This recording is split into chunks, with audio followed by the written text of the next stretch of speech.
मराठा आरक्षणाबाबत मुंबई हायकोर्टामध्ये न्यायमूर्ती रवींद्र घुगे यांच्या नेतृत्वाखाली सुनावणीला सुरुवात झाली आहे. मराठा आरक्षणाबाबतच्या आजच्या सुनावणीचं वेळापत्रक आज ठरवलं जाणार आहे. धुळ्याच्या शिरपूर शहादा महामार्गाला निधी मिळूनही दुरुस्तीकरण होत नसल्याचा आरोप नागरिकांनी केलाय. तातडीनं रस्ता दुरुस्त करण्याच्या मागणीसाठी नागरिकांनी आंदोलन केलं. गोंदियातील सामूहिक विवाह सोहळ्यामध्ये चक्क बालविवाह झाल्याचा धक्कादायक प्रकार समोर आलाय. 3 बालविवाह झालेत. विवाह प्रमाणपत्र मागत असताना या प्रकरणाचं बिंग फुटलं. पुणे ग्रामीण पोलीस दलातील खळबळजनक घटना समोर आली आहे. पोलीस दलातील कर्मचारी बेपत्ता झाला. यावेळी या कर्मचाऱ्याला त्याच्या घरच्यांना चिठ्ठी त्यानं लिहिली होती ती सापडलेली आहे. या चिठ्ठीमध्ये इंदापूर पोलीस ठाण्याचे निरीक्षक सूर्यकांत कोकणेंसह अन्य 2 पोलीस कर्मचाऱ्यांवर गंभीर आरोप करण्यात आले. पीओपी मूर्ती विसर्जनासाठी राज्य सरकार नवं धोरण आणणार असल्याची माहिती सूत्रांनी दिली आहे. लालबागचा राजा, मुंबईचा राजासह इतर मंडळांना धोरणात दिलासा मिळण्याची शक्यता आहे. दौंडच्या खडकी परिसरामध्ये कंपन्यांच्या अस्वच्छतेच्या दुर्लक्षामुळे दौंडच्या खडकीमध्ये माशांचा प्रादुर्भाव वाढलेला आहे. त्यामुळे नागरिकांच्या आरोग्याचा प्रश्न ऐरणीवर आलाय. तर संबंधित विभागाकडून कारवाईची मागणी करण्यात आली आहे. धुळ्यात अतिसाराच्या रुग्णांमध्ये वाढ झाली आहे. एका 34 वर्षीय तरुणाचा अतिसारामुळे मृत्यू झाला. तर परिसरात तब्बल 90 अतिसाराचे संशयित रुग्ण आढळले. मंत्री भरत गोगावले यांनी श्री विठ्ठल रुक्मिणी मातेचं दर्शन घेतलं. यावेळी मंदिर समितीच्या वतीनं समितीचे सदस्य हभप ज्ञानेश्वर देशमुख जळगावकर यांच्या हस्ते श्री विठ्ठल रुक्मिणीची मूर्ती देऊन गोगावलेंचा सत्कार करण्यात आला.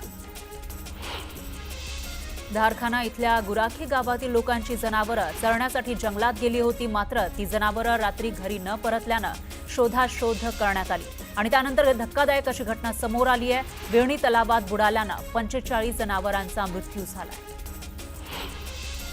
बार्शीतील शेतकऱ्यांच्या पीक विम्याच्या मुद्द्यावरून शेतकरी संघटनेचे पदाधिकारी आक्रमक झाले.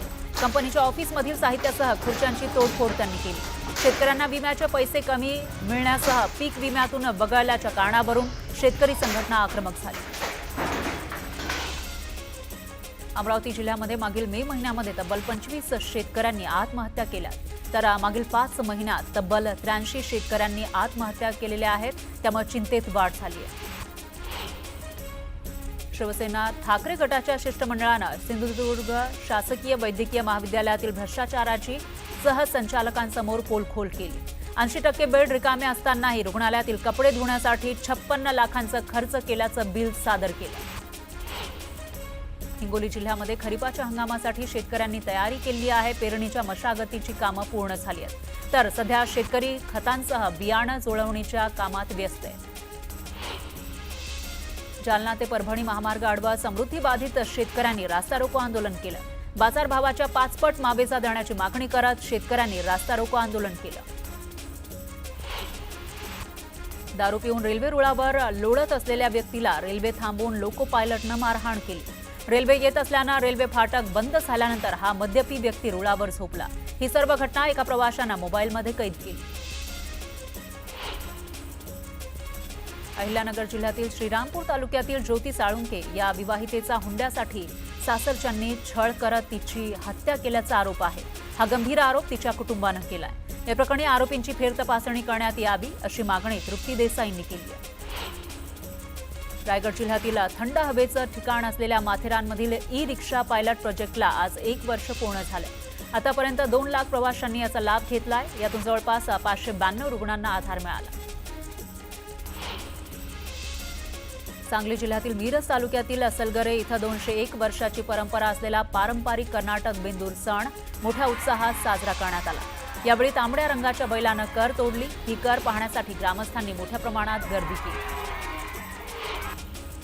जळगाव जिल्ह्यात राज्यात बंदी असलेल्या एसटीबीटी कापूस बियाणांचा पुरवठा होत असल्याची माहिती समोर आली आहे. याचा गुजरात मध्य प्रदेशमधून पुरवठा होत असल्याचा संशय आहे. या प्रकरणी कृषी विभागाकडून पडताळणी सुरू आहे. सोलापूर पालिकेकडून सोलापुरातील थकबाकीदारांविरोधात विशेष मोहीम राबवण्यात आली.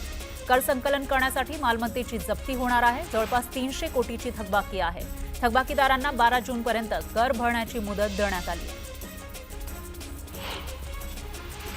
भाविकांचं श्रद्धास्थान म्हणून ओळखल्या जाणाऱ्या देहूमध्ये राज्याच्या कानाकोपऱ्यातून वारकरी येतात, पण वारकऱ्यांचं श्रद्धास्थान असणाऱ्या देहूतील इंद्रायणी नदीची गटारगंगा झाली आहे. त्यामुळे पालखी प्रस्थान सोहळ्यापूर्वी इंद्रायणी नदी स्वच्छ करावी अशी मागणी वारकऱ्यांनी केली. मावळ तालुक्यातील शेतकरी काही दिवसांपूर्वीच्या झालेल्या पावसामुळे अडचणीत आले होते. इंद्रायणी भात रोपाची पेरणी रखडली होती. मात्र मागील काही दिवसांपासून पावसानं विश्रांती घेतली आहे. त्यामुळे शेतकऱ्यांनी भात रोपणी करायला सुरुवात केली.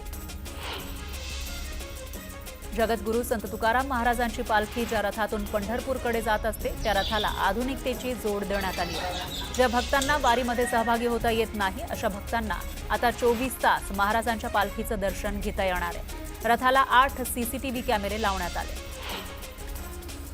संत तुकाराम महाराजांचा 340वा पालखी सोहळा काही दिवसांवर आलेला आहे. त्यामुळे देहूमध्ये विविध कामांची लगबग दिसून येते. देहू नगरपंचायतीकडून इंद्रायणी नदीच्या घाटावर स्वच्छता केली जाते.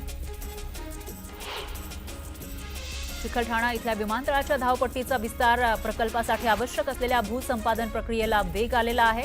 या कामासाठी राज्य सरकारकडून अतिरिक्त 150 कोटींचा निधी प्रशासनानं मंजूर केला. सोलापुरात अजित पवार गटाच्या सरचिटणीस पदावर कार्यरत असलेल्या ओंकार हजारे या तरुणानं आत्महत्या केली. ओंकारच्या आत्महत्येचं कारण अस्पष्ट आहे. या प्रकरणी चावडी पोलीस ठाण्यातून अधिक तपास सुरू आहे. येवल्याच्या ग्रामीण भागामध्ये वादळाचा मोठा तडाखा बसला. सर्वात जास्त नुकसान नगरसूल, अंदरसूल यासह इतर गावातील घरांचं झालंय. भिंतींसह छप्पर पडले, त्यामुळे अनेक कुटुंब रस्त्यावर आली. नागपूरमध्ये जिल्हा परिषदेच्या 450 शाळांमध्ये CCTV प्रकल्पाचा प्रस्ताव मंजुरीसाठी रखडलाय. निधी अभावी आणि प्रशासकीय प्रक्रियेमुळे 10 महिन्यांपासून हा प्रस्ताव पुणे कार्यालयात अडकलाय. लातूर जिल्ह्यामध्ये इंग्रजी माध्यमांच्या शाळा आजपासून सुरू झाल्या आहेत. शाळांमध्ये यावेळी विद्यार्थ्यांचं जल्लोषात स्वागत करण्यात आलं. जळगावमध्ये चांदीच्या दरात गेल्या 10 दिवसांमध्ये 10,000ची वाढ झाली आहे. त्यामुळे चांदीचा दर 1,08,000 रुपये किलोवर गेलाय. बच्चू कडूंच्या अन्नत्याग आंदोलनाचा आज 4था दिवस आहे. शेतकऱ्यांच्या कर्जमाफीसह विविध मागण्या पूर्ण व्हाव्यात यासाठी कडूंनी आंदोलन पुकारलेलं आहे. आंदोलनावर अद्यापही तोडगा निघालेला नाही. मुंबईत मंत्रालयाबाहेर प्रहार संघटनेच्या कार्यकर्त्यांनी आंदोलन केलं. विविध मागण्यांसाठी बच्चू कडूंचं 4 दिवसांपासून अमरावतीमध्ये अन्नत्याग आंदोलन सुरू आहे. बच्चू कडूंना पाठिंबा देण्यासाठी प्रहारच्या कार्यकर्त्यांनी मुंबईमध्ये आंदोलन केलं. मराठा आंदोलक मनोज रांगेंनी बच्चू कडूंच्या आंदोलनाला भेट देत पाठिंबा जाहीर केलाय. पक्ष आणि जात विसरून आता शेतकरी म्हणून एकत्र येण्याचं आवाहन जरांगेंनी शेतकऱ्यांना केलं. शेतकऱ्यांसाठी लढणारे खूप कमी माणसं राहिलेली आहेत असं वक्तव्य रविकांत तुपकर यांनी केलं. आज शेतकऱ्यांनी बच्चू कडूंच्या पाठीमागे उभं राहिलं नाही तर इतिहास माफ करणार नाही असंही तुपकर म्हणाले. शेतकऱ्यांना सरसकट कर्जमाफी आणि दिव्यांगांना 6,000 रुपये मानधन यासह अन्य मागण्यांसाठी प्रहारचे नेते बच्चू कडू अन्नत्याग आंदोलन करतायत आणि आंदोलनाला ओबीसी नेते लक्ष्मण हाकेंनी पाठिंबा दिलाय. बच्चू कडू यांच्या अन्नत्याग आंदोलनासाठी विशेष वैद्यकीय पथक असेल. हे पथक कडूंच्या आरोग्याची दिवसातून 2 वेळा तपासणी करणार आहे. वर्ध्याच्या आर्वीमध्ये बच्चू कडूंच्या समर्थनासाठी शेतकऱ्यांनी अनोखं आंदोलन केलं. यावेळी शेतकऱ्यांनी काही उडलं नसल्याचं म्हणत नायब तहसीलदारांना कपडे दिले.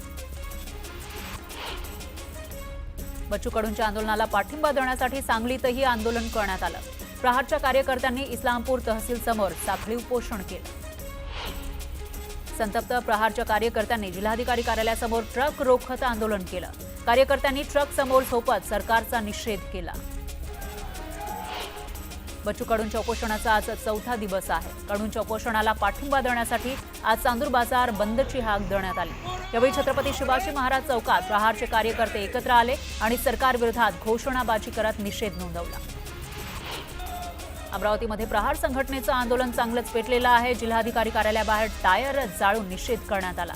यावेळी मुख्यमंत्र्यांसह दोन्ही उपमुख्यमंत्र्यांच्या फोटोला दुग्धाभिषेक करत शेतकऱ्यांच्या शेतमालाचा नैवेद्य मुख्यमंत्र्यांसह दोन्ही उपमुख्यमंत्र्यांच्या प्रतिमेसमोर ठेवत निषेध नोंदवण्यात आला.